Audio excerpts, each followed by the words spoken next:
Naka-open sa akin yung Pag-ibig virtual app. From here, pwede tayong mag-login or mag-create ng account. Since first time natin, tap ko lang muna tong create an account, tap ko tong continue. At merong iba't ibang paraan para makapag-create ng account. Kung meron kang Pag-ibig Loyalty Card Plus, pwede mo na gamitin yon sa pag-sign up ng virtual account.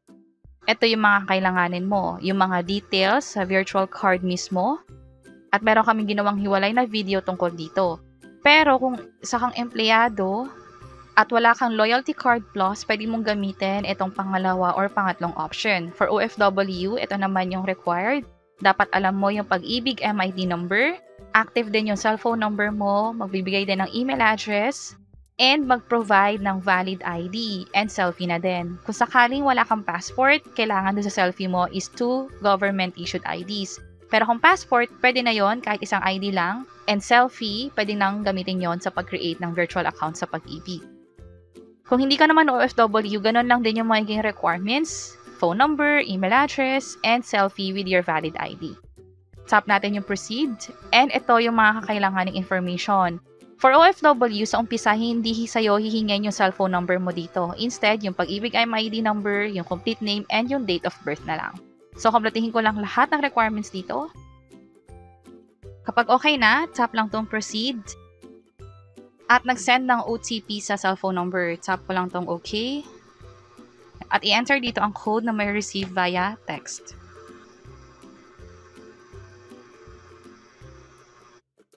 And after ma-type yung code, ilalagay na yung the rest na information na hinihingi dito. Katulad ng email address and pag-setup na rin ng question for the password. Sa mga questions, ito yung pagpipilian. Halimbawa, ito yung pinili kong tanong and ilagay ko lang dito yung pangalan or yung sagot dun sa security question. Tandaan na kung paano natin tinype yung sagot dito, ganun din yung magiging sagot natin next time na itatanong sa atin yung security question, especially pag magpapalit ng password. Kung lowercase lahat, lowercase din yung isasagot doon. So, kompletihin ko lang lahat ng to. At dahil nauna ko nang sagutin yung security question, proceed tayo dito sa email address. Ang halimbawa ng email address is yung @yahoo.com or @gmail.com. Kung ano yung email address na nilagay ko rito, ulitin ko lang siya dito sa pangalawa. And then for verification, ipoprovide lang dito yung place of birth, kung saan ka pinanganak. Kung sakaling outside the Philippines, i-check lang to at ilagay dito ang country and yung mother's maiden name na din. Pero sa akin, baguhin ko lang to.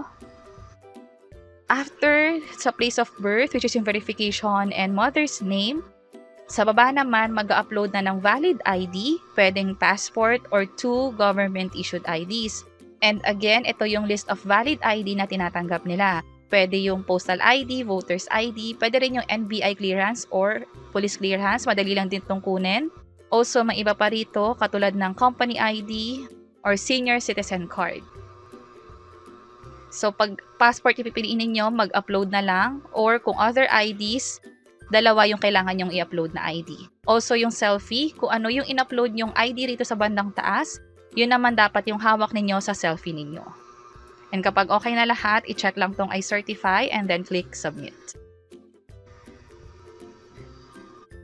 And ito na yung confirmation na successfully na-create na natin yung virtual account. Pero maghihintay pa tayo ng text message kapag activated na yung account sa virtual Pag-ibig. And also, dapat may ma-receive din tayong email kung saan nandoon yung temporary password. So for now, stop ko muna tong recording and proceed tayo kapag may text na and email na din from Pag-ibig mismo.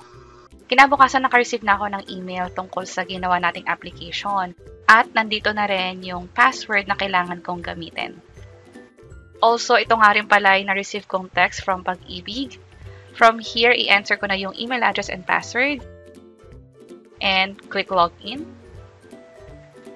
First time logging in, kailangan i-change yung password. Click ko yung OK. I-enter ko ulit yung email address ko rito. Pati ang password. And click verify. At kailangan na mag-create ng new password. Ito yung kailangan sundin. May isang small letter, big letter, 1 number, at least 8 characters. So sa password sa Pag-ibig, walang special character na gagamitin.